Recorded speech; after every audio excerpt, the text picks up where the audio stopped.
Released in 1977, it embarked on an odyssey that would span decades, pushing the limits of exploration and forever changing our understanding of the cosmos. This intrepid spacecraft, with its golden greetings from Earth disk, continues to transmit invaluable data about the mysteries of deep space. But what it recently captured has left scientists in awe, raising more questions than answers. But what exactly has Voyager 1 discovered recently? Is it really evidence of extraterrestrial life, a cosmic phenomenon that defies our understanding of physics, or perhaps a gateway to a whole new realm of existence? Join us on this exciting expedition into the unknown as we embark on a voyage of discovery and try to unravel what Voyager 1 has just discovered beyond the edge of our solar system. In the summer of 1977, NASA's Jet Propulsion Laboratory launched two Titan and Centaur rockets. On board these ships were two amazing twin probes known as Voyager 1 and Voyager 2. The plan was for these twin probes to study Jupiter, Saturn, and their large moons for 5 years.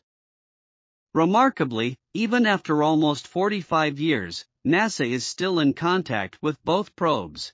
They receive regular instructions and data from them via a deep space network, making Voyager the longest-lasting space mission in history. After completing its primary goals in just 4 years, NASA decided to extend Voyager's mission. The new plan included exploring Neptune and Uranus, two very distant planets. Then came the Voyager interstellar mission, which aimed to go even further and explore the edge of the Sun's influence and beyond.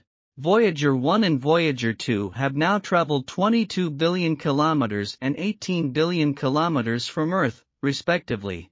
They have traveled so far that they have left the area influenced by the Sun and have entered the space between the stars. But despite their long lives, the Voyager probes are running out of time. It is likely that by around 2025, the probes will lose all their power and stop working forever. The team of innovative scientists and engineers behind the probes made several ingenious design decisions, which have enabled them to withstand a much longer and more arduous journey. Each probe is equipped with a durable radioisotope thermoelectric generator. This remarkable device converts the heat produced by the decay of plutonium-238 isotopes into electrical energy, ensuring a continuous power supply for the probes.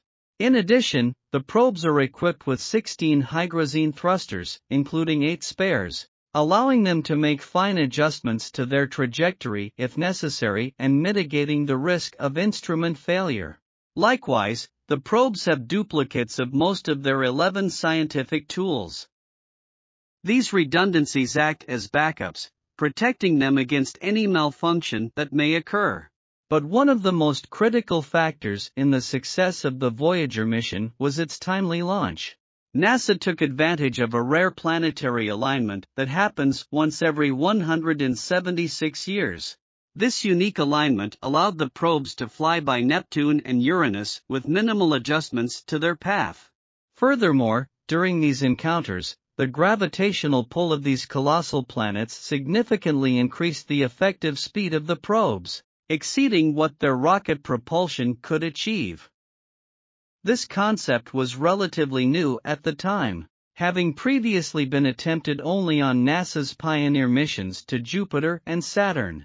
In 1981, Voyager 1 deviated from the ecliptic, which represents Earth's orbital plane around the Sun, tracking 35 degrees north.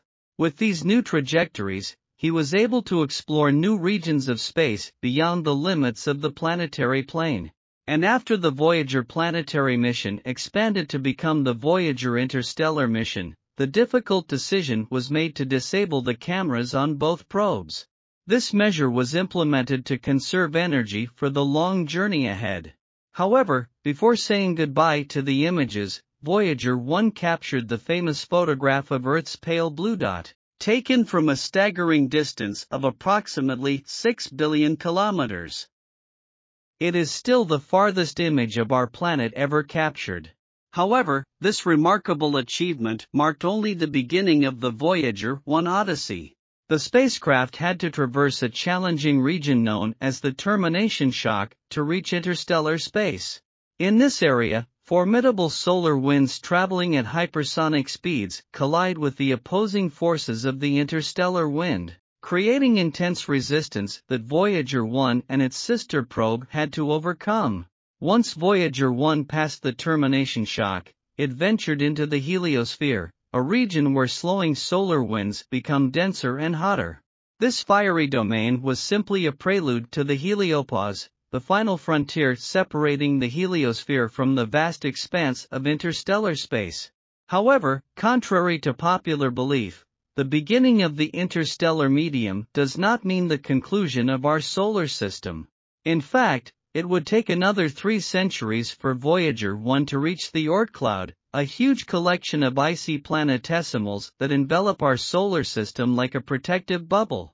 Exiting this celestial cloud would consume another 30,000 years, freeing Voyager 1 from the confines of our solar system indefinitely. During its expedition through the heliopause, Voyager 1 made a momentous discovery. He came across a remarkable phenomenon known as the heliospheric current, where the Sun's magnetic field, spinning in contrasting directions at its north and south poles, generated ripples similar to the ripples formed by a stone thrown into water. Interestingly, when these waves reach the termination shock, they are compressed as if they collided with the edge of a swimming pool. Consequently, Voyager 1 observed that these compressed waves transformed into magnetic bubbles beyond the termination shock. This revelation has shattered the conventional notion that the heliopause boundary was a smooth, well-defined demarcation, instead revealing a dynamic, magnetically effervescent environment that has since led scientists to reassess their understanding of the heliopause entirely. A monumental moment in space exploration occurred on July 25, 2012, when Voyager 1 became the first man-made object to leave the Sun's heliosphere and venture into interstellar space, speeding along at an impressive speed of 540 million kilometers per year, or 3.6 astronomical units. With 1 AU being the average distance between the Earth and the Sun, approximately 149.6 million kilometers. Voyager 1 achieved this milestone by crossing the heliopause, the boundary that marks interstellar space. This occurred approximately 120 Australian dollars from the Sun, illuminating a previously unknown location for this remarkable border. NASA scientists have discovered that cosmic debris comes from the explosive birth of the universe and supernovae. These particles come together and form the heliopause border. Although they were not initially sure if Voyager 1 had crossed this border, the plasma wave detectors revealed significant changes. The plasma density increased and there was an increase in galactic cosmic rays. However, there was a puzzling anomaly.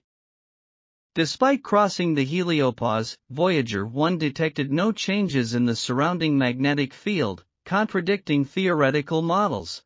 NASA waited almost a year before officially announcing that Voyager 1 had entered interstellar space. Furthermore, scientists were surprised to discover that the Sun goes through 11-year cycles of activity, called solar cycles, which affect its behavior. Voyager 2 encountered the edge of the heliosphere, called the heliopause, when the solar winds were at their strongest. According to the models, the size of the heliosphere should have expanded at that time.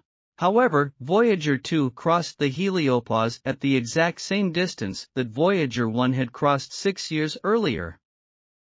This meant that our models were incorrect. Like the magnetometer discovery, this discovery highlighted the importance of testing theoretical models with real-world data.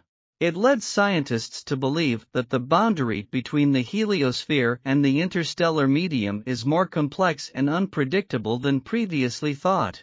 In this distant region where interstellar and solar particle flows meet, something even more extraordinary is happening.